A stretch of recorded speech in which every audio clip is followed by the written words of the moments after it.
diferenciar las hidrosolubles de las liposolubles. Hoy día vamos a desarrollar estrictamente el grupo de las liposolubles, que son hidrófobas, ¿no? Y por lo tanto requieren para su absorción, transporte a las grasas. Es imposible absorber vitaminas liposolubles si no absorbemos grasa. Por eso es que no puede existir una dieta cero grasas. Entonces, esto es un rol importante que compete a las grasas con respecto a la absorción y el transporte de las vitaminas liposolubles. Esta es la estructura química, debe ser ofrecida por la dieta, con algunas excepciones, y estas son las vitaminas que ustedes conocen, la A, la D, la E y la K, que es la que vamos a analizar. Este cuadro se lo voy a dejar porque este es el cuadro actualizado de los requerimientos de vitamina A, D, E, y no solamente es el requerimiento, sino la equivalencia entre el microgramos de retinol y las unidades. Ustedes saben, en algunas veces les dicen unidades de vitamina A, otras veces microgramos de retinol. Y acá está la equivalencia para que ustedes tengan bien claro cuando se habla de microgramos, ¿no?, al día, ¿no?, o de unidades cuando se convierte esto, ¿no? Lo mismo la vitamina D, que es el calciferol, y la vitamina E, en este rubro, su equivalencia, y la vitamina K. Entonces, estos son el cuadro de requerimientos de las vitaminas liposolubles. Bien, ahora, es clásico lo que ustedes han aprendido hasta ahora con respecto a las vitaminas, ¿no?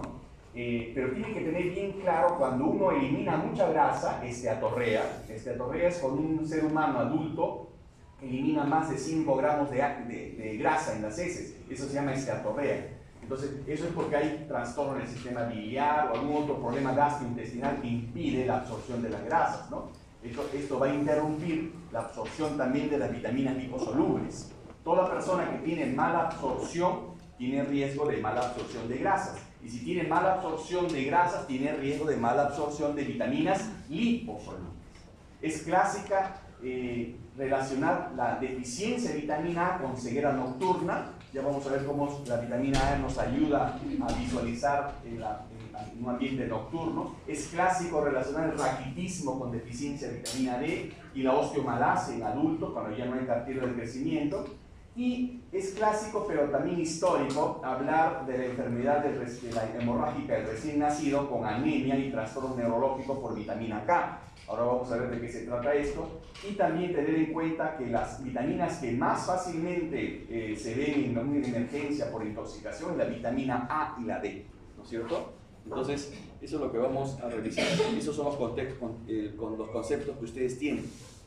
Comencemos por la vitamina A. Miren, la vitamina A tiene 3 estructuras químicas que son importantes: el retinol, el retinal y el ácido retinoico. La forma ácida, la forma aldehída y la forma alcohólica. Tiene 3 formas químicas, las 3 son útiles de acuerdo al tejido que van. Las 3 cumplen un rol importante, como vamos a ver. Estas 3 formas activas, ¿no?, se interconvierten por reductasas o deshidrogenasas, los NAD o NAD fosfato, en muchos tejidos. Ustedes ya saben que son deshidrogenasas o reductasas, pero esas enzimas permiten la interconversión de estas formas de vitamina A. Por ejemplo, como ácido retinoico, solo ayuda al crecimiento y a la diferenciación celular, pero no a la visión, ni en el sistema reproductor. ¿Esto qué quiere decir? Que el ácido retinoico está más presente, o el tipo celular que más requiere ácido retinoico es el epitelio, por ejemplo. Ustedes saben que las células epiteliales tienen mayor capacidad de diferenciación. Entonces, esto requiere ácido retinoico porque el retinoico tiene que ver con el crecimiento, pasa, y la diferenciación celular. Pero no en la visión, donde el retinal cumple su rol, ni en el sistema reproductor. Entonces, por eso les decía, las 3 especies químicas, ¿no?, la forma ácida, aldehída o alcohólica, son importantes, pero cada una tiene su función predilecta, como en el caso del retinoico, ¿no? Las 3 transportan oligosacáridos a través de la bicapa de membranas, ¿no?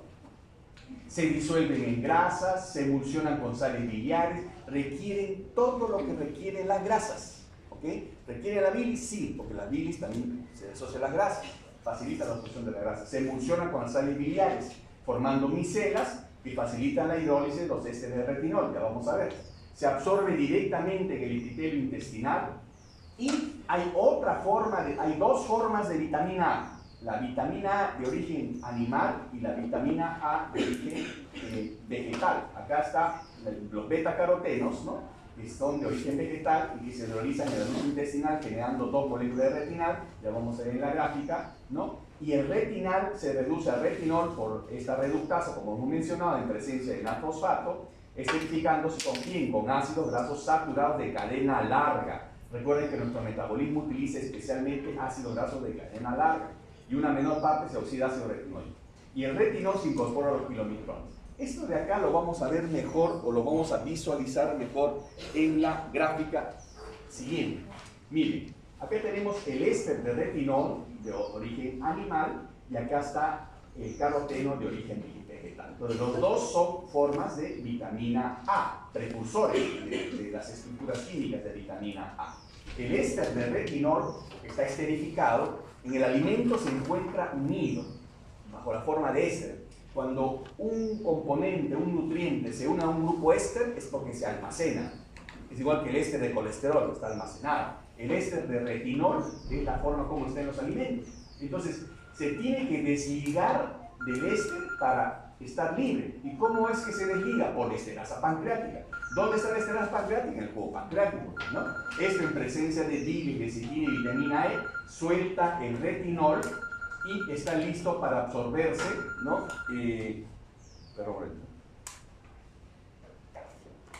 Para absorberse en el enterocito. Este retinol está dispuesto a recibir ácidos grasos, ¿no? Que se absorben también acá, ¿no?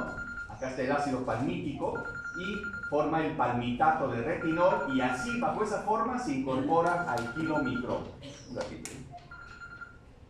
¿No te llegó el trabajo de investigación?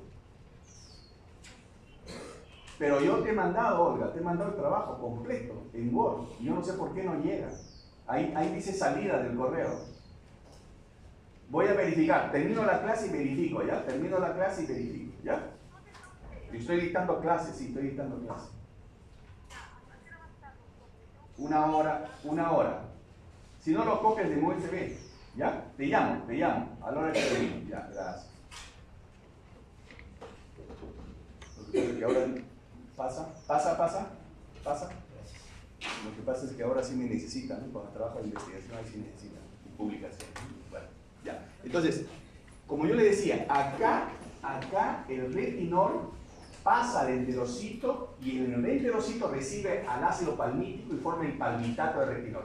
Bajo esta estructura es que se incorpora el kilomicrón para circular. Este es el camino que sigue la vitamina A de origen animal.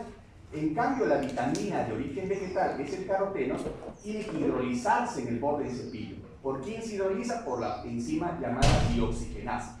¿En qué lo convierte la dioxigenasa? En dos moléculas de retinal. Y el retinal puede convertirse en retinoico o puede convertirse en retinol. ¿Cuándo se convierte en retinoico? Cuando el enterocito necesita proliferarse, ¿no? Por ejemplo, cuando está en los surcos de las criptas, hay más concentración de ácido retinoico. Pero cuando está en la superficie, hay menos concentración y se forma retinol y se libera el kilomicrón. Entonces, miren la importancia de la interconversión de las tres formas químicas. Pero el caroteno se convierte en dos moléculas de retinal por la dioxigenasa. Acá lo interesante es esto, que el caroteno, la dioxigenasa, mejor dicho, que hidroliza el caroteno, es saturable. Miren lo que le digo, es saturable. ¿Qué significa que es saturable? Que solamente hidroliza una determinada cantidad de sustrato. Entonces, si yo oferto demasiado, ya no actúa la dioxigenasa y el caroteno se acumula en el lumen y es, digamos, absorbido como molécula completa a la sangre. Y eso sucede en muchas personas que consumen exceso de caroteno. ¿Y dónde se nota? En la palma de las manos y la planta de los pies cuando tienen la piel amarillenta, ¿no? Entonces, levante la mano, a ver. Levante las manos. Acá hay pelo en la mano, ¿no? A ver, levanta tú la mano, Vivi. Palita, estás tú, ¿no? A ver, levanta la mano. Ya, un poquito amarillita. ¿No? En la palma de las manos se ve la coloración, el acúmulo de caroteno, ¿de acuerdo? Y también en la planta de los pies. Entonces, eso es lo que sucede cuando yo excedo. Pero miren, en la clínica... Escuche. Abra la ventana y cierra la cortina. Ya, miren, miren qué importante reconocer esto. Cuando decimos que la dioxigenasa es la enzima importante, también tenemos que recordar que esta enzima, que ya saben lo que son enzimas, depende del oxígeno, depende del hierro. Escuchen, del hierro. Depende de quién, de la hormona tiroidea. ¿Esto qué quiere decir? Si hay hipotiroidismo, si hay anemia ferropénica y menos evidente si hay hipoxia, se altera la actividad de la dioxigenasa y por lo tanto el caroteno no se absorbe y se puede absorber como molécula completa. Esa es la explicación cuando ustedes vean algún día un hipotiroideo, lo ven pálido y ciertamente algo amarillento. Ese algo amarillento es por el caroteno. Y cuando ustedes vean una anemia ferropénica, en algunos se van a dar cuenta que aparte de la palidez hay un tinte amarillo. Entonces, eso es lo bonito de la clínica. Cuando uno es capaz de explicar con fundamento lo que uno observa en la clínica, ese es el verdadero médico. No se trata de tratar, porque hasta sin ser peyorativo, hasta el chino en la esquina sabe que una persona está anémica. Porque lo mira, hoy estás pálido, anda el médico y le dice. Entonces, de eso no se trata. Entonces, lo que se trata es de analizar cómo sucede este hecho. Entonces, ahí está de origen animal, de origen vegetal, cómo se transporta y cómo llega al kilomicrón. ¿De acuerdo? Se une también a la prealbúmina en pequeña cantidad y llega a ¿dónde?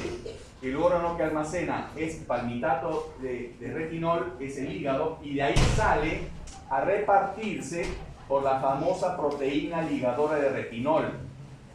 A partir del hígado, ustedes saben que el hígado desde el punto de vista metabólico es una especie de terrapuerto, ¿no? A partir de ahí sale la proteína ligadora de retinol y se reparte en todos los tejidos. Y se va a interconvertir en la vitamina A de acuerdo al requerimiento del tejido.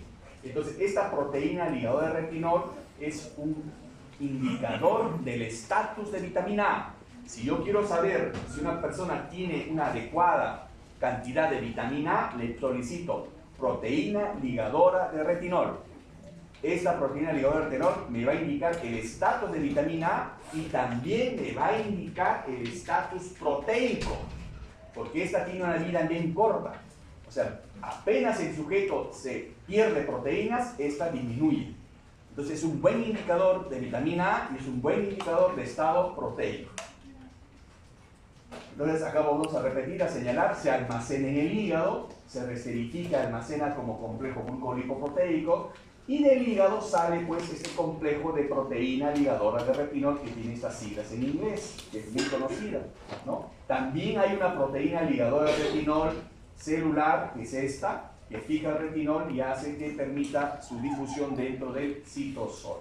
Esto es lo mismo, la dieta, el beta-caroteno, el retinol, cómo ingresan, cómo circulan, a dónde llegan y cómo se distribuyen. Y miren, cuando se trata del ojo, de la retina específicamente, cómo el retinol se convierte en retinal. Específicamente el 11-cis-retinal que recibe a la opsina y se convierte en rodopsina. Y eso permite la diferenciación de los colores. En cambio, cuando es recibida por una célula epitelial, por ejemplo el enterocito o el colonocito, el retinol se convierte en retinoico porque las necesidades de las células son diferentes. Se miren, depende qué célula capta el nutriente para que lo utilice. Lo mismo sucede con el adipocito, con el hepatocito, con el músculo. Entonces todos tienen funciones diferentes porque su esquema, digamos, de programación genética permite utilizarlo de diferente manera porque cada uno cumple un rol. Y eso es muy interesante recordar acá. Bien. Acá recordar que la rodopsina está en células de bastoncillos de retina, responsable de la visión en luz escasa. Esta es una prueba muy utilizada a veces en niños, ¿no? Que salen de un cuarto oscuro y sienten fobia por la luz, inclusive, ¿no? Cuando ustedes van al cine, lo mismo, ¿no? Aunque ustedes lo hacen con segundas, no quieren ver, pero la idea es que esta es la sustancia que permite pues, visualizar en ambientes oscuros, ¿no? Su isómero, el 11-cis-retinal, por otro lado, formado por la retina isomerasa, se une a la proteína opsina y forma la famosa rodopsina. La carencia de vitamina A puede afectar la visión, la visión nocturna. ¿Por qué no se puede abrir la puerta de atrás? No, ¿Por qué les han mandado a esta clase, a este salón? lo que pasa es que en el anfiteatro a las 3 de la tarde tienen anatomía los de enfermería, obstetricia, creo, si no me equivoco. Y están poniendo peros para que no sea la clase ahí.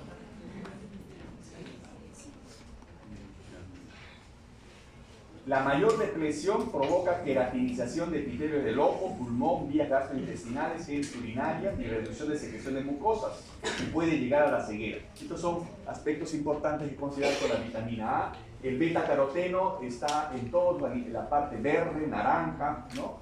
Roja. Ese es el beta-caroteno, que tiene propiedades antioxidantes junto con la vitamina E, ¿no? Acá está la pía, el pimiento, el jojoto, la papaya, la zanahoria, ¿no?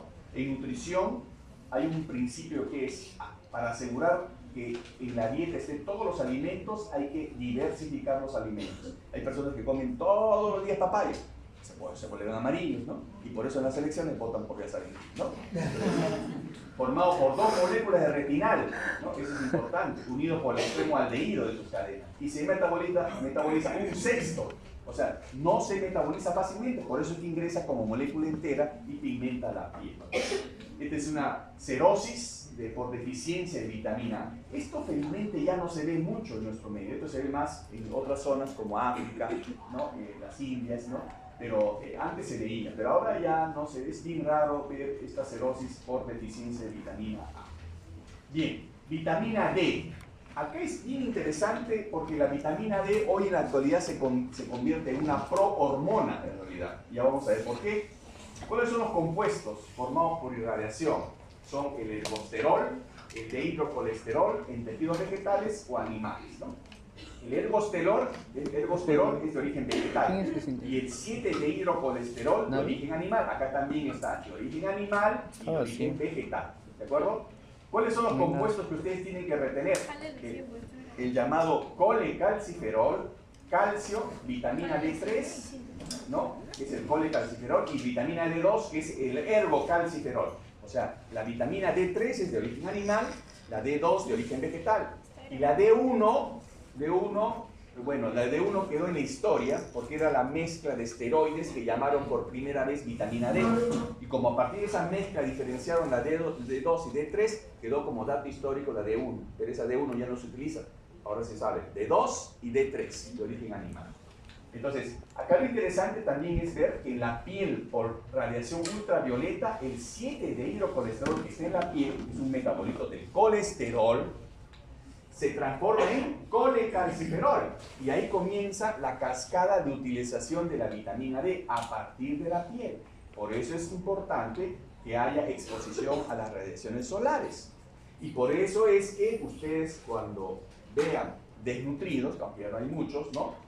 Es bien raro que en el Perú haya habido desnutrición y raquitismo, porque uno espera que un desnutrido haga raquitismo, pero es bien raro que haya raquitismo nutricional en el Perú. ¿Por qué? Porque los niños desnutridos, ¿dónde estaban? En las calles.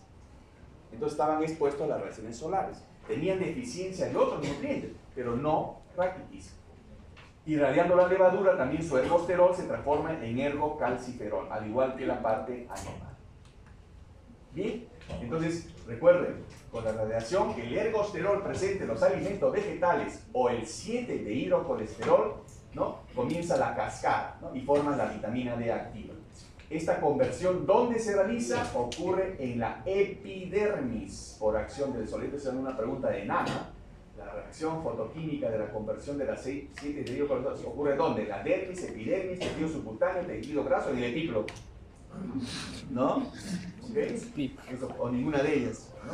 O A más B, ¿no? Bueno, entonces, estando regulado por quién? Por la pigmentación y queratinización. La piel blanca, por su poca pigmentación y poca queratinización, permite el mayor paso de fotones. Entonces, los que somos un poquito morenitos tenemos esa dificultad, ¿no es cierto? ¿Cómo se dan cuenta que un moreno es anémico? Mocos. Mocos. ¿Cómo se llama? Mocos. No, esa cosa es muy íntima. Mocos. Ah, no, lo que pasa es, por eso le digo como adelanto, miren, la piel, claro, en la mano se puede, pero se confunde a veces porque la mano del moreno es bien blanca, ¿no? Conjuntiva. Entonces, también, ¿no? Se contrasta con la piel. La piel se vuelve violácea con la palidez. Azul. La piel se vuelve violácea. Por eso es que es importante, la clínica hay que interpretarlo en este paciente, ¿de acuerdo? Entonces, ese es el arte de la medicina. Yo puedo ser muy teórico, pero si no rescato lo teórico y lo pongo en práctica, va a ser bien difícil. Por eso que ustedes cuando lleguen al internado, una manera bien práctica de hacer estudios en internado es ver al paciente. Vienen a emergencia y no se vayan a su casa al día siguiente, ¿no? Están pensando en irse, ¿no? Sino vayan a ver en qué servicio está o cómo amaneció el paciente. Y entonces la cara, recuerden la cara cómo ingresa y la cara cómo está. Eso es lo bonito de la medicina, la evolución, para que ustedes vean que hay otros aspectos que considerar. Entonces, esto también es importante en el viejito, ¿no? Cuando uno va envejeciendo, ¿no? La piel se vuelve más queratinizada, de tal manera que la radiación ultravioleta no entra con facilidad. Por eso es que los ancianos, que tienen ya más de 70, 80 años, requieren suplemento de vitamina D, porque no está en actividad la piel como fuente de vitamina D. Eso es muy importante recordar. Porque todo ello es más una prohormona que una vitamina. Ya vamos a ver por qué. Ambas formas metabólicamente activas se producen en el riñón. O sea, el riñón produce una forma activa de vitamina D que circula en sangre y actúa sobre órganos blancos. O sea, tiene el concepto endocrino. ¿Qué es el concepto endocrino? Es cuando un órgano secreta una sustancia, circula en sangre y actúa a distancia en un órgano blanco. Esa es la acción endocrina. Y la vitamina D, al activarse en el riñón, sale del riñón y actúa a distancia en el intestino, actúa a distancia en el tejido óseo. O sea, se comporta como una hormona. Por eso De Luca, el año 80, le dijo, mejor hablaremos de hormona con vitamina D. Y esta es la vitamina D3 de origen animal, que viene realmente acá, en la dieta, ¿no? Miren cómo la D3 utiliza los kilomicrones, y ustedes saben que los kilomicrones se dan una vueltaza para llegar acá al Cirón Chepén, ¿no? ¿De acuerdo? Una vueltaza se da por todo el cuerpo, ¿no? Para que llegue a la sangre, y recién llega al hígado, ¿no? Tiene que ir al conducto linfático, todo, el conducto torácico, la vena, y llega recién al hígado. En cambio, el de la piel se activa y se liga a la alfa-globulina y va en sangre y va de frente al hígado. Entonces, miren, hasta la distribución es diferente. El otro pasa por músculo y adiposo. Esto también es importante, porque hay vitamina D en el músculo, se necesita vitamina D en el músculo. Hoy se sabe muy bien que la vitamina D influye en el tono muscular. Por eso que el raquítico tiene hipotonía. Y es importante recordar cómo se almacena con facilidad en el tejido adiposo. Eso también es interesante recordar. Cuando ustedes vean un paciente obeso, ¿no? Con un tejido adiposo abundante, y de repente la vitamina D en sangre está baja, pero no porque tenga deficiencia de vitamina D, sino la vitamina D está capturada en el tejido adiposo. Lo mismo sucede cuando uno ve a un obeso, por ejemplo, con anemia. La obesidad es un estado proinflamatorio, como vamos a ver más adelante, hay una molécula que explica por qué se captura hierro. Entonces, y eso explica por qué a un obeso que tiene aparentemente deficiencia de vitamina D le doy vitamina D y no soluciona su problema. A un obeso que está anémico le doy hierro y no soluciona su problema, porque no comprende el contexto en que está el paciente con la vitamina D. Y porque se han olvidado que esto, por ejemplo, es importante como el adiposo captura vitamina D. Y si está en exceso, captura más.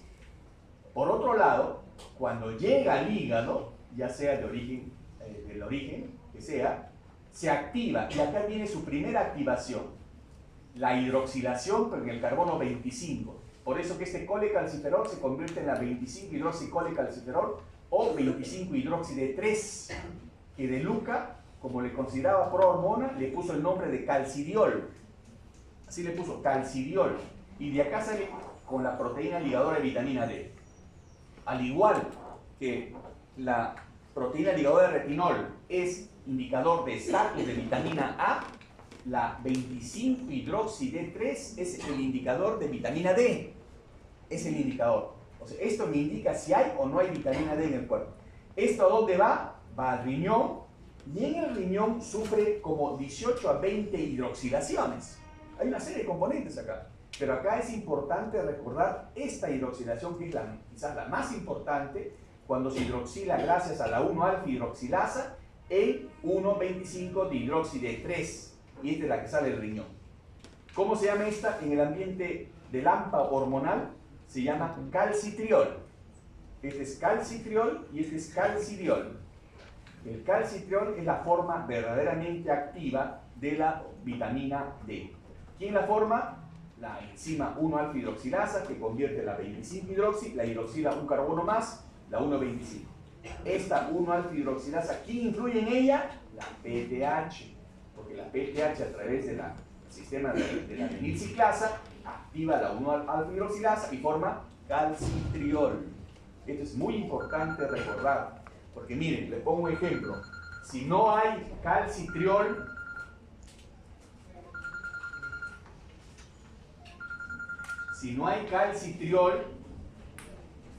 ¿quién se va a formar? ¿Quién va a ser más activo? Esta se va a acumular, ¿no? El sustrato, y al acumular el sustrato activa la enzima, ¿no es cierto? Pero la PTH también tiene que actuar. O sea, al disminuir el calcitriol se activa más la PTH, ¿no es cierto? Para querer formar más calcitriol. Pero al incrementar la PTH, digamos, ocasiona problemas en el cuerpo. Acá la idea es ver que es regulada por la PTH, pero también regulada por todos estos componentes. Miren, por estrógenos, por la hormona de crecimiento, por la insulina, por la prolactina y por los niveles de fosfato inorgánico. Y cada una tiene un ejemplo bien claro en clínica, porque cuando las mujercitas, por ejemplo, no han pasado bien la pubertad y no han formado bien su masa ósea y entran al periodo fisiológico de la menopausia, cae el estrógeno, y al caer el estrógeno disminuye la actividad de la 1-alfa-hidroxilasa, y al disminuir esta disminuye el calcitriol, y al disminuir el calcitriol disminuye la absorción de calcio y fósforo. Entonces, ¿qué hace la PTH? Aumenta en actividad, se va al hueso para querer sacar calcio y encuentra un hueso que no estuvo bien formado y hace osteoporosis. Entonces, miren, qué importante es ver estas relaciones. Lo mismo con la hormona de crecimiento, cuando hay deficiencia de hormona de crecimiento, cuando hay diabetes también hay deficiente mineralización, cuando hay, digamos, el problema con la prolactina y cuando hay también circulación de fosfato inorgánico inadecuado. Entonces, todo eso influye en la 1-alfa-hidroxilasa que convierte la 25-hidroxilasa en 1,25.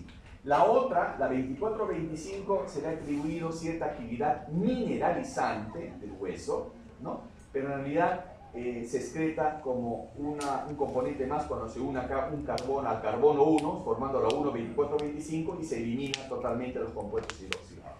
Esta es la más importante, el calcitriol, el calcidiol.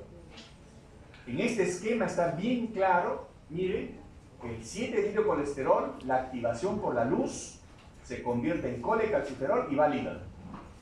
En los suplementos también puede ser el origen del colecalciferol y de ergocalciferol, de origen vegetal. Va al hígado, se activa en el carbono 25, la 25-hidroxide-3, sale al riñón y en el riñón forma el calcitriol y este metabolito que tiene cierta actividad, pero que también tiene un gran porcentaje de metabolitos inactivos, ¿no? Entonces el calcitriol se forma y miren, ¿qué hace el calcitriol? Va al intestino y estimula la absorción de calcio, va al tejido óseo y estimula la absorción ósea, y en el mismo riñón disminuye la excreción de calcio, ¿no? Y disminuye la excreción de fosfato, o sea, retiene calcio y fósforo acá. Miren qué importante, entonces es la función del calcitriol. Este esquema es quizás el más importante acá, que nos señala claramente cuál es el origen y cuál es el efecto de la forma activa de la vitamina D. Este es clásico, este es un raquitismo, con lo que llaman rosario raquítico, con el ensanchamiento a la diáfisis. Pero este es un raquitismo que no es nutricional, porque en el perro es difícil buscar un raquitismo. Este es un raquitismo renal, o sea, porque el riñón no produce una buena cantidad de ese calcitriol, se produce un cuadro raquítico, pero que no es por falta de ingesta, sino por problemas de producción del calcitriol.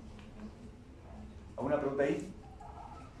Bien, la vitamina E la resumimos, digamos que es una vitamina antioxidante, ¿de acuerdo? Y es antioxidante de membrana fundamentalmente, ¿de acuerdo? ¿Y por qué? Porque ustedes saben que todas las membranas celulares están sujetas a exposición del oxígeno.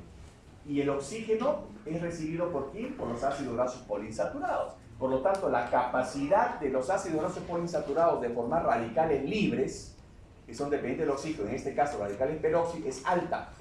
Por lo tanto, la membrana celular se protege con la vitamina E. Hay gran cantidad de vitamina E protegiendo ese efecto secundario de la llegada del oxígeno. Así que usted ya sabe, el oxígeno cuando llega es necesario, pero también tiene efectos secundarios, ¿no? Entonces es muy importante recordar su efecto sobre la peroxidación de los ácidos grasos poliinsaturados. Está ampliamente distribuido, ¿no? Está en los aceites vegetales, en los filetes de pescado, ¿no? Que también son pobres en vitamina E, ¿no? Pero en realidad está tan difundido, ¿no? Que es bien difícil que haya deficiencia de vitamina E, ¿no? Lo que hay que hacer acá es diversificar los alimentos para asegurar que estén todas las vitaminas. Y finalmente la vitamina K. Recuerden, en la vitamina K, al igual que las anteriores, hay de origen vegetal y de origen animal, entre comillas. Vegetal porque directamente los vegetales, especialmente los vegetales verdes, ¿no? Pero, ¿por qué les digo indirectamente animal? Porque en realidad la vitamina K en nuestro cuerpo, en nuestro mismo cuerpo no lo forma, sino lo forma lo que se llama hoy en día el microbioma o la microbiota intestinal. Ustedes saben que has avanzado mucho sobre la microbiota intestinal. Es un tema muy interesante que espero que lo amplíen más cuando llevan microbiología ustedes. Sí, Año, ¿no? el otro año. Cuando lleven microbiología de la mejor manera, ¿no? Vean que la microbiota está relacionada a una serie de factores importantes y propiciar una microbiota saludable es propiciar el funcionamiento del cuerpo. Por eso que hay una especie de simbiosis por conveniencia entre la flora bacteriana y el cuerpo. Pero ¿cuál es el problema? Que cuando el recién nacido, digamos, bueno, cuando el niño recién nace sin flora bacteriana. ¿Cómo adquiere la flora bacteriana? Por el canal vaginal. Es lo primero. El niño va pasando el canal y va pasando y va ingiriendo los antígenos, las bacterias, toda la contaminación. Y eso es saludable, aunque a ustedes les parezca increíble. Es mejor que nacer por cesárea, porque en cesárea, cosa, el niño está acá, corte, ahí aparece el niño. Es como un hotel 5 estrellas. En cambio, en el otro lado, pasa, se exprime, como si exprimiera un trapo, ¿no? ¿Por qué? Porque exprime el pulmón y el bebé bota todo el líquido del pulmón, que tiene que botar. Y los niños que nacen con cesárea no botan el líquido, entonces están ahí tranquilos, todos los súper pitucos, ¿no? Y a la hora que están, a las 2 horas están. ¿Por qué? Porque no han botado todo el agua y tienen dificultad para respirar. Por eso necesitan mayor cuidado. Entonces es muy importante hacer todo lo fisiológico. Quizás una de las cosas que ustedes como médicos deben recordar es que uno tiene que respetar la fisiología del cuerpo. Y si el cuerpo ha dicho que el canal vaginal es el canal original del nacimiento de un bebé, por ahí tiene que ser. Por ahí tiene que ser. Con el perdón de las damas, pero tiene que ser por ahí, ¿no? Duele, todo lo que ustedes quieren, pero así es, ¿no? Entonces, y eso hace que comience el primer contacto con las bacterias, ¿no? Que son saludables. Hasta cuando el niño inmediatamente nace, lo colocan en la mama, al colocar en la mama, inclusive ahí hay bacterias que el niño también está tomando. Porque ustedes comprendan que nada es aséptico, ¿no? Totalmente. Entonces, el niño solito va, formando su flora bacteriana, su microbiota. Acá es importante recordar que la fitoquinona tiene 100% de actividad que es de origen vegetal y la menaquinona formada por la flora bacteriana 60%. Se ingiere y digiere, ¿no? Se absorbe, al igual que las otras vitaminas, a través de las grasas. Esta es la fitoquinona de origen vegetal, ¿no? Está también en los lácteos, los huevos y las carnes. Y esta es la menaquinona, sintetizada por la flora bacteriana y aporta una gran parte de vitamina K. Por eso es que todo recién nacido, cuando nace, le pone vitamina K, para evitar esa enfermedad grave, la enfermedad hemorrágica del recién nacido, ¿ya? Por eso es que todos los cuidados que ustedes van a aprender es para prevenir. Es muy importante tener bien claro la vitamina K y también cuando veamos esto del hierro, vamos a tocar dentro de un momento. La menadiona es otra forma de vitamina K, pero es sintética. Esto es lo que se vende en el comercio, ¿no? Es sintética, ¿no? Pero se puede metabolizar la fitoquinoa. Estas son las funciones de la vitamina K como cofactor para la carboxilasa, enzima que convierte los residuos específicos del ácido glutámico en un nuevo aminoácido, el gamma carboxiglutamático, más conocido en el AMPA como GLA. Este GLA es fijador de calcio, por eso que influye en la osificación. Este GLA es la forma activa, y esto activa los factores de coagulación sanguínea dependiente de vitamina K. ¿Cuáles son esos factores? Son el 2, el 7, el 9 y el 10. Todos ellos tienen sobre ellos actúa la vitamina K. Ahí está la fuente de vitamina K. Realmente todo lo verde, ¿no? Tiene vitamina K, zinc, calcio, hierro, magnesio, ¿no? Frutas y cereales, otros vegetales, ¿no? Otros tienen menor cantidad. Es muy rara que haya mala absorción de vitamina K, pero puede suceder, ¿no? O también alteración de la microbiota por exceso de antibióticos. Recuerden, ustedes en farmacología yo creo que ahí lo que tienen que aprender al final es a no recetar mucho, ¿no? Eso es lo que tienen que aprender. Porque a veces el paciente quiere salir de la consulta con una receta así. Me hace recordar a mi abuelo cuando un día me dijo, hace muchos años atrás, me dijo, Carlitos, ese tiempo estudiaba medicina, he ido a mi doctor y es buenazo es. ¿Así? ¿Por qué es buenazo? Mira la receta que me da. 1, 2, 3, 4, 5 recetas. Todos medicamentos. Por eso es buenazo. El médico de hoy en día no es buenazo porque receta más. Y el médico de hoy en día es bueno porque diagnostica bien y sabe qué hacer, sin recetar mucho. ¿De acuerdo? Por eso amárrense las manos. Siempre es bueno amarrarse las manos. Hagan de cuenta que son adolescentes, se amarran las manos cuando no hagan malas cosas. Lo mismo ahí, ¿no?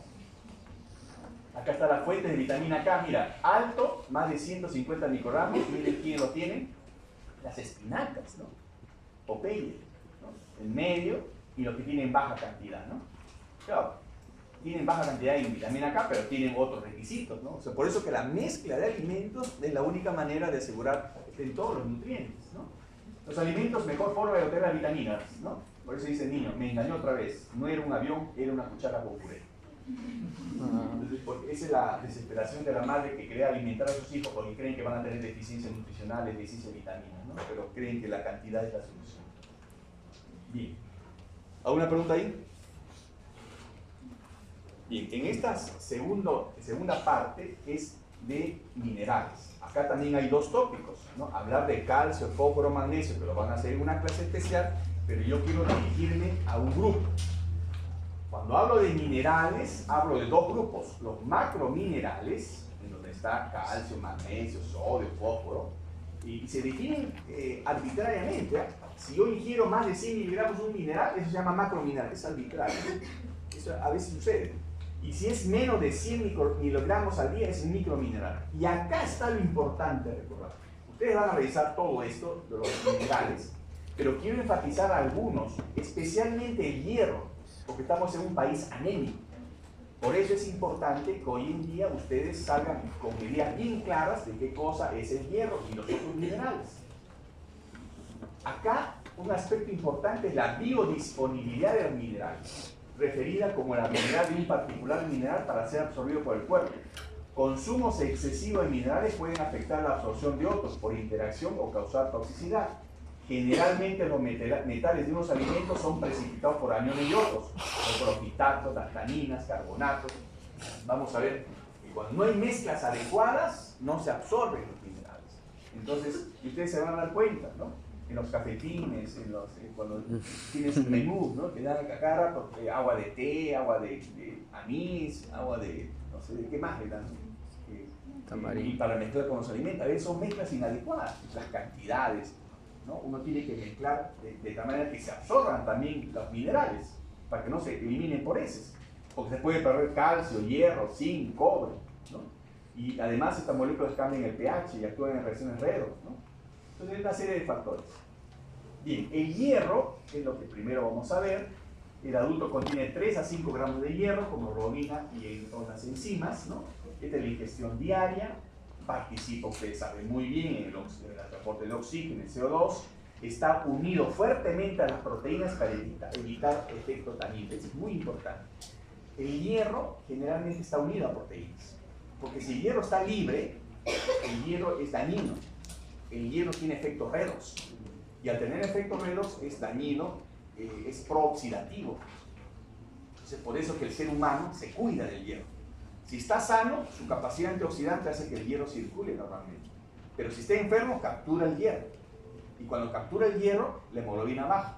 Pero no porque esté haciendo anemia patológica, sino que es una situación de baja de hemoglobina por enfermedad. Eso se llama anemia inflamatoria, que es una anemia fisiológica, compensatoria del cuerpo. Si ustedes van a una emergencia y miden la hemoglobina a todos los pacientes que vienen, el 30% tiene hemoglobina baja, pero no porque estén anémicos, sino porque están con una anemia inflamatoria. ¿De acuerdo? Entonces también es importante recordar acá. Parte activa de las enzimas de la respiración celular. Ustedes han visto las citocromoxidasas, participa en la función inmunológica, en la función cognitiva, ¿no? Eso lo vamos a ver. Y estos son los compuestos que contienen el grupo hemo, las proteínas hierro-azufre. Miren qué cantidad de componentes importantes desde el punto de vista metabólico, y otras enzimas dotadas de hierro no hemínico o hierro dependientes, ¿no? Miren la triptofano hidroxilasa, la fenilalanina hidroxilasa, enzimas tremendas, ¿no? Enzimas que ustedes realmente recuerdan bien, ¿no?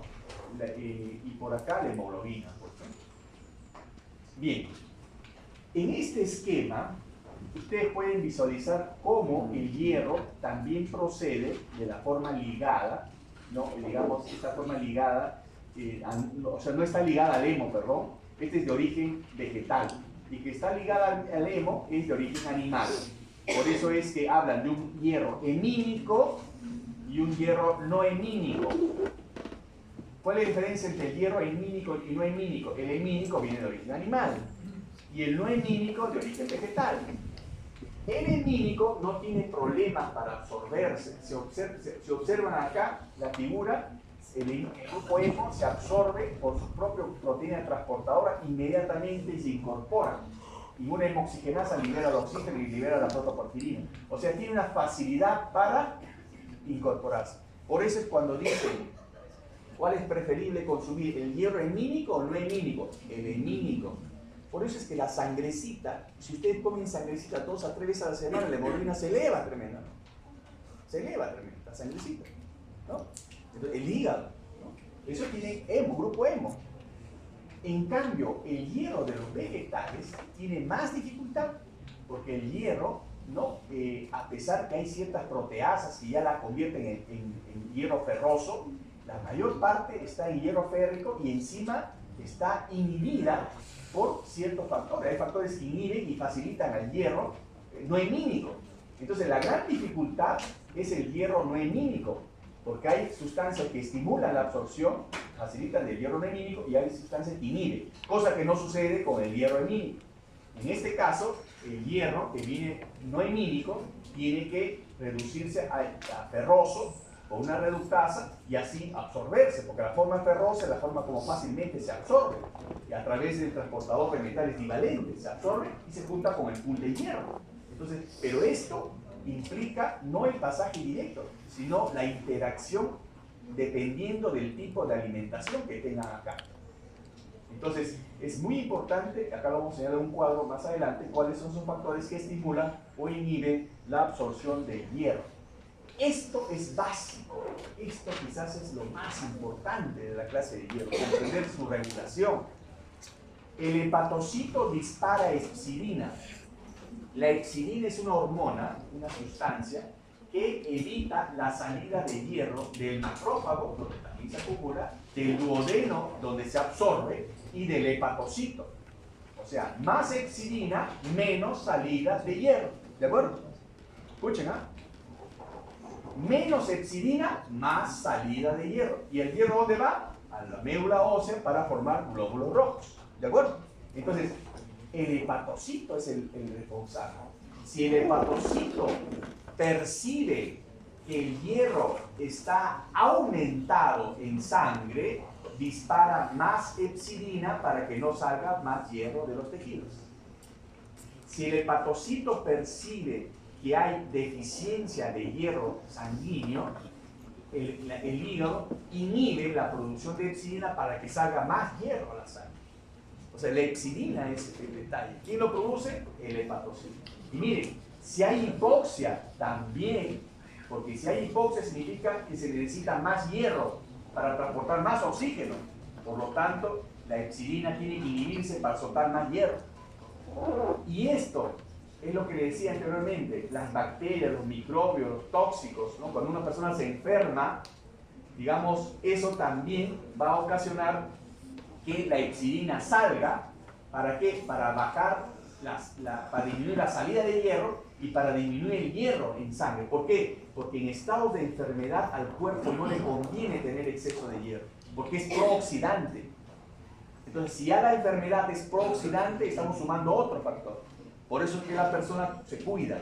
Por eso es que el enfermo hay que entenderlo bien. Es un enfermo catabólico, pero es un enfermo que tiene muchas modificaciones metabólicas. Este es un ejemplo.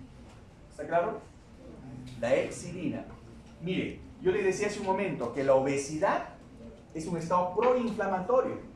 Como es un estado proinflamatorio, ¿no? ¿Qué es lo que hace? Aumenta la epsilina. Y al aumentar la epsilina, ¿sale hierro o no? No sale hierro. ¿Se forma más hemoglobina? No. Entonces, en un obeso, cuando la hemoglobina está en el límite, ¿está anémico de verdad o es por su gordura? Es por su gordura, ¿no?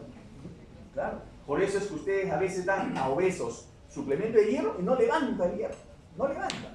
Claro que hay que descartar otras causas, ¿no? De baja hemoglobina. No levanta, ¿por qué? Porque están olvidándose que el obeso es un estado proinflamatorio que está disparando más epsilina y eso. Entonces, ¿cuál es la solución? Da hierro, está bien, puede ser, pero controla el peso. Al controlar el peso, ya baja esto, sale el hierro y se corrige todo. Porque el hierro, ¿dónde está? Acá. Cuando ustedes están suplementando, de acá. Pero si no sale, ¿a dónde va a ir?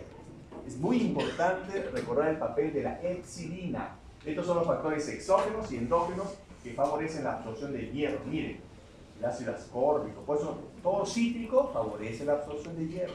Por eso, si yo ingiero alimentos ricos en hierro no hemínico, me tengo que asegurar de estos.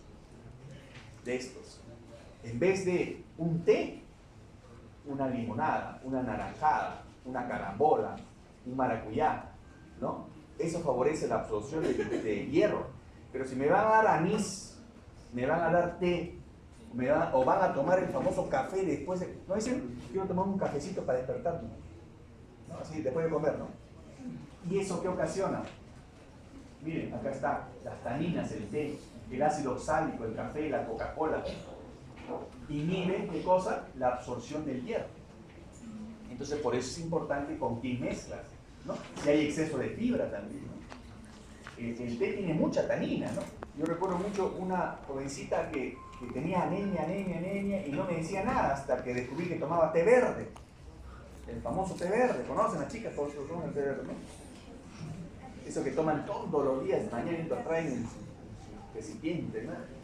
Eso también hay que tener mucho cuidado, ¿no? Ustedes son estudiantes de medicina, ustedes no pueden hacer caso a lo que dice el doctor Google siempre, ¿no? Porque el doctor Google no estudió ni una facultad de medicina, es empírico, ¿no? Solamente recolecta información. Bien, ¿y afecta el hierro el desarrollo? Sí, se ha demostrado que en estadios tempranos de deficiencia de hierro, una disminución de receptores de dopamina dependiente de hierro en la corteza altera la neurotransmisión. En etapas tardías, por supuesto, se suman pues, los efectos sistémicos de la anemia, ahí no hay problema, ¿no? Ahí se entiende fácilmente. Pero miren, todos los sitios de interacción, ¿dónde está el impacto de la deficiencia de hierro? En la síntesis de heno, en el famoso ciclo de Krebs, por esta enzima que adoraban, el succinato de deshidrogenasa, ¿no? En los ácidos nucleicos, porque afecta a la mitosis, la catecolaminas por enzima famosa fenilalaninilhidroxilasa, o la serotonina por la famosa triptofano-hidroxilasa, que son enzimas claves para esto, para el impacto, ¿no? Miren en el análisis microscópico cómo es la morfología de los glóbulos rojos, ¿no? Miren, esta es una extensión sanguínea normal, donde el halo blanco no es más allá del tercio, ¿no? No es más. En cambio, cuando son más chiquitos y más allá del tercio, es una anemia ferropénica. O sea, está hipocrómica. Acá no. Acá está microcítica y hipocrómica, ¿no? Esta es la característica de la deficiencia de hierro. ¿Quiénes son susceptibles a la deficiencia de hierro? Los niños, pues, ¿no? Por muchos motivos, ¿no? Por muchos motivos. Un motivo importante también es el consumo exceso de leche de vaca, ¿no? En el primer año de vida, sobre todo, porque la leche de vaca tiene mucha molaridad, mucho fósforo, poco hierro. y provoca microsangrados a los niños pequeñitos, ¿no? Entonces la leche de vaca es bueno, pero para el ternero, ¿no? Los niños que nacen con bajo reserva, prematuros gemelos, o los adolescentes cuando están en pleno estirón puberal, ¿no? O las niñitas cuando comienzan a arreglar, también hay periodo de riesgo. O las mujeres en edad fértil, por supuesto, también tienen justificación para tener, hay que cuidarlos mejor, ¿no? Y otro aspecto, estamos en el Perú, estamos en altura en muchas regiones. Entonces, la altitud influye en los niveles de hemoglobina. Si yo voy a Huancayo, ese mínimo de 11 lo tengo que sumar 2.7, o sea, 13.7. Si yo voy a Puno o Juliaca, le tengo que sumar 3.5. A ese 11, 3.5, 14.5. ¿Eso qué quiere decir? Que como buen médico uno recibe un paciente, doctor, tengo anemia, me presenta el análisis, ¿no? Y ustedes ven, la primera pregunta es, aparte de la edad, del sexo, de dónde es o dónde vive. Depende de dónde vive. Si viene de Puno, o si viene de Huancayo, ¿no? O si viene de Chosica, etc. Ustedes tienen que ver, indagar y adecuar el nivel mínimo de hemoglobina. ¿No se duerman? Bien, y vamos terminando con el zinc.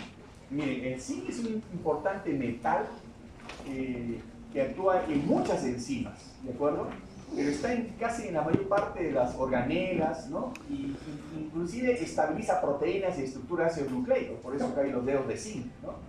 Está abundante en el núcleo, acá, ¿no?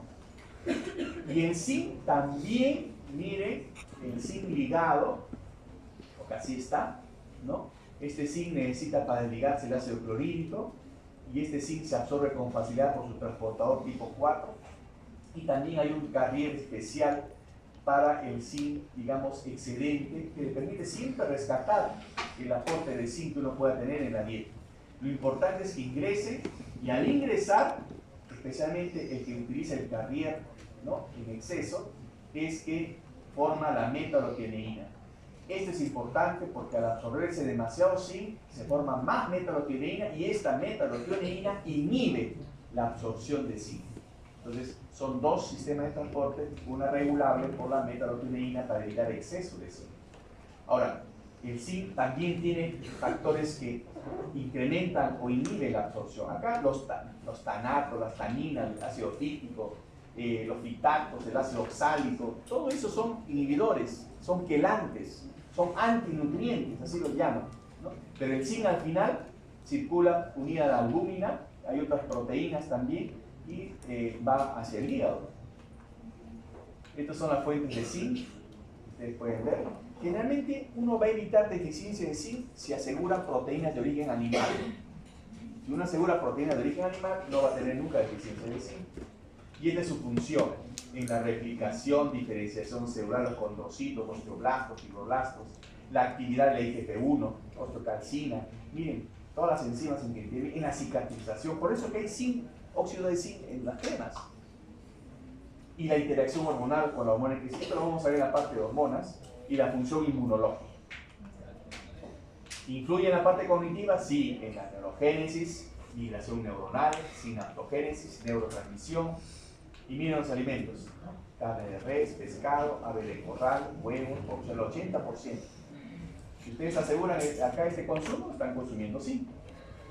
O sea, el consumo de zinc se relaciona estrechamente con el consumo de proteínas de alto valor biológico. ¿Cómo lo recomendarían los vegetarianos?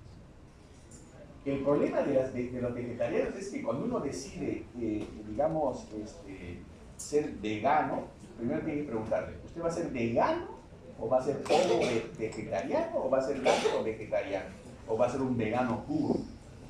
Entonces, de acuerdo a las circunstancias, uno tiene, si es un vegano puro, uno tiene que saber que el zinc, la vitamina B12, ¿no?, el tipo de proteína, hierro, se va a afectar. Entonces uno tiene que facilitarle como fuente, digamos, otros alimentos, ¿no?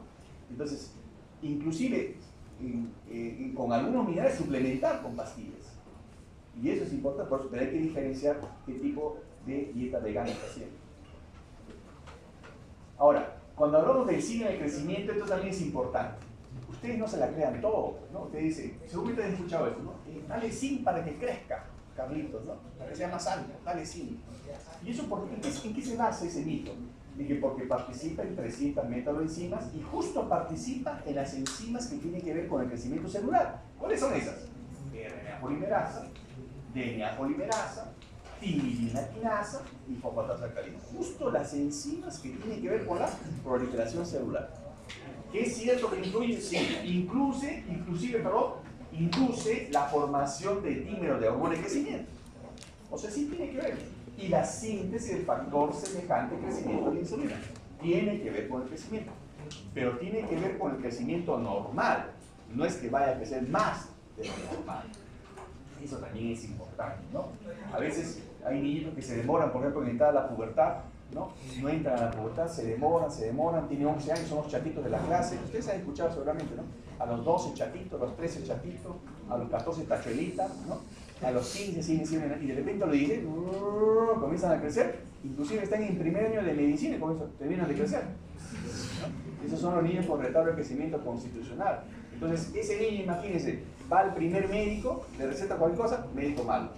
Va al otro médico, médico malo. Va al tercer médico, médico malo. Y justo el último médico es un médico lechero, porque le dan cualquier cosa y crece, y ahí sale el litio. Oye, a Juancito le dieron vitamina B2 y creció. Mira, qué altazo está en tu médico chico. Esos son los mitos, ¿no? Por eso uno tiene que tener cuidado con los mitos.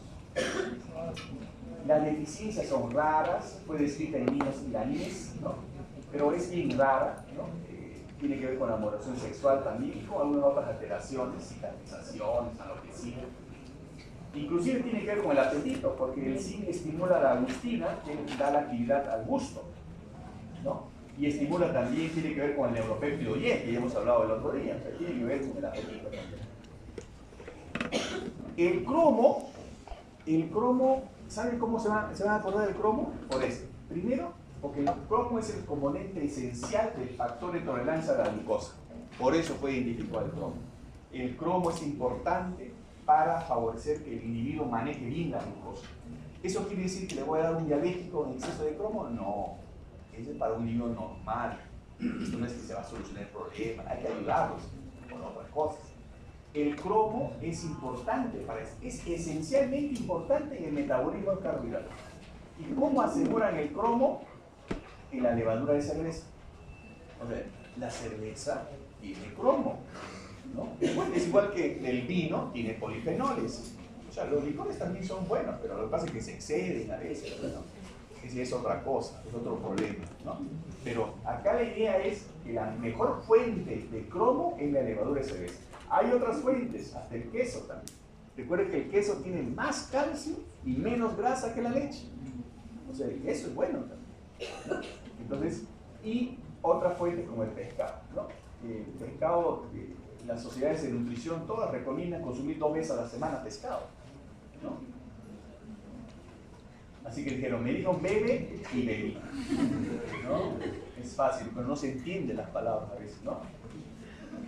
El selenio, ya vamos a terminar. El selenio es también antioxidante y esta capacidad tiene que ver con la selenoenzima glutatión peroxidasa.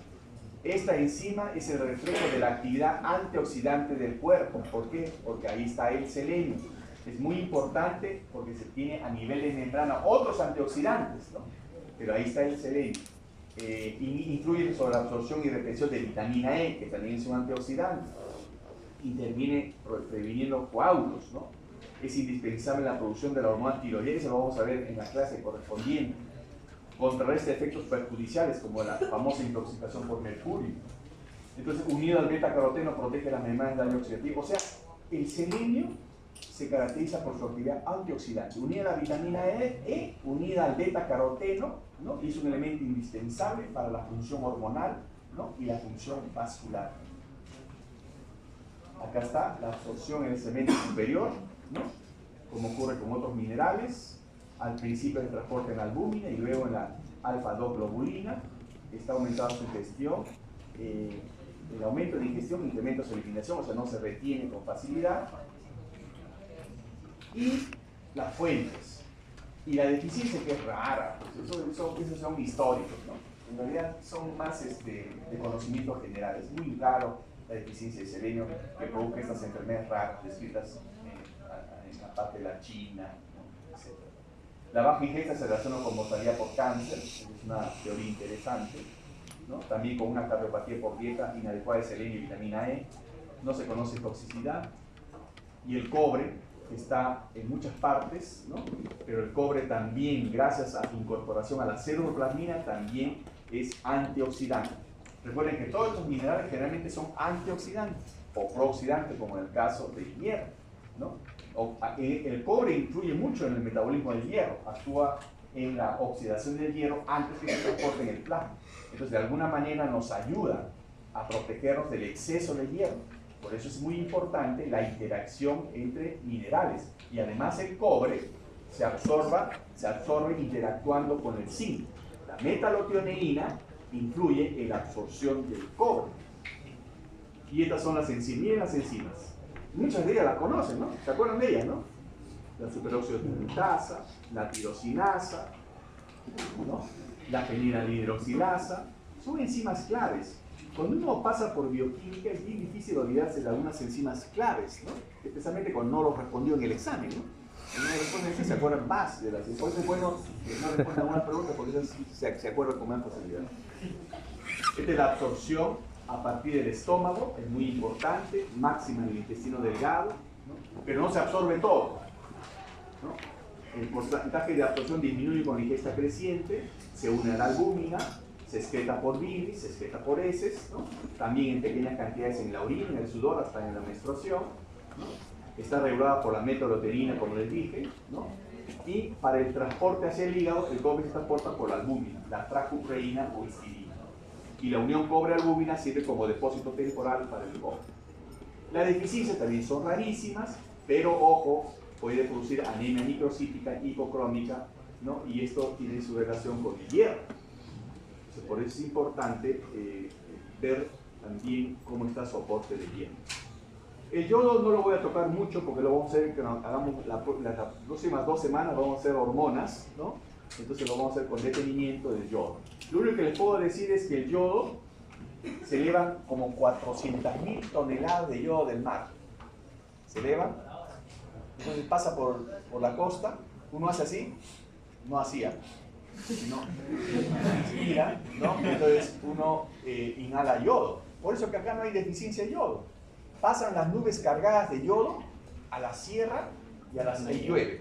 Y teóricamente ahí cae el yodo, pero ¿qué pasa? Como la sierra está así, algunas zonas se lavan de yodo, otras no. Por eso que unas tierras quedan deficientes de yodo. Cultivan ahí y los alimentos son pobres en yodo. Por eso que ahí tienen que consumir sal yodada. Esa ha sido la estrategia para evitar la deficiencia de yodo. Y lo mismo en la selva. Pero en la costa no hay, es imposible porque nosotros estamos cerca al mar, ¿no? Entonces, y el yodo es importante porque influye en la formación de las hormonas tiroideas. Ya vamos a comentar más detenidamente esto. Y el flúor influye pues en la formación del fluorapatito, ustedes saben, en la prevención de la carie, la formación del esmalte, etc., ¿no? Eso no lo vamos a comentar mucho, ¿no? ¿Se hay alguna pregunta? Así me he sentido muchas veces. En serio, así me he sentido. A veces siento que ya no puedo más, pero esto me hace recuperar mi entusiasmo. Muy bien. Acá la idea cuál es. Mire, a veces uno dice, a ver, ese doctorcito, vamos a estar en el internado, ese doctorcito, ¿cómo se llama? Es el doctor X. Ah, ya. Es muy bueno. ¿De qué universidad es? La Villarreal. ¿Ese doctorcito de dónde es? Es de Cayetano. Ah, debe ser bueno. Es diferente. El alumno acá hace a la universidad. En otras partes, la universidad le hace al alumno. Esa es la gran diferencia entre ser villarrealino y ser de otra universidad. El alumno hace a la universidad. Por eso es que cada vez que me siento así, pienso en el alumno de mi facultad de medicina y sé que vale la pena luchar por él. Eso es lo importante. Muy bien. ¿Preguntas?